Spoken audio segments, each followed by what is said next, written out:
안녕하세요, level 2. 안녕하세요. Okay, for tonight's story is about a cake for Kate. So later on, you have the following questions. So answer the following questions, and for test B, write at least 2 short stories about the following person. But before that, I'm going to read a short story entitled A Cake for Kate. Okay, A Cake for Kate. Kate was turning 10, but she was not happy. Birthdays were ordinary days for her. She never had a birthday party. She never had a cake on her birthday.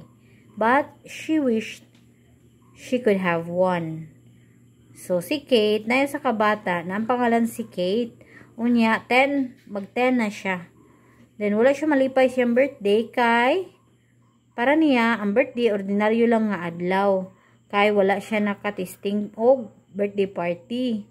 Unya, wala po siya nakatisting og cake sa iyang birthday. Sumoto, nangandoy siya nga, unta, nahigayon nga maka-cake siya. Bisan sa higayon lang. Okay? After school, she would stand near the gate to sell rice cakes that her mother made. One late afternoon, Kate saw a big box on one of the benches. She picked it up and opened it. There were glasses, spoons, and forks.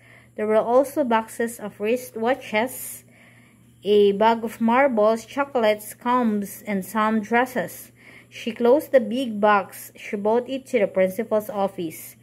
So, kini si Kate, kay ang iyahang buhaton, maninda siya, o rice cakes nga gihimo siyang mama. Ini kahuman niya klase, so ato siya dito maninda siya rice cakes.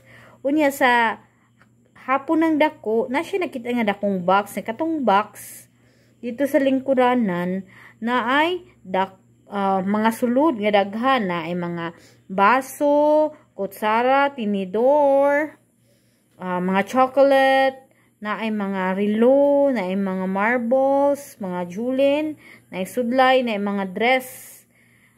And, ang iyang gibuhat kay yaha kininggi hatod sa principal's office. The next day, Mr. Basa, the school principal, and a lady came to Kate's class. The lady was Mrs. Salas, the owner of the box. Mr. Basa looked for Kate and he told Mrs. Salas how Kate found the big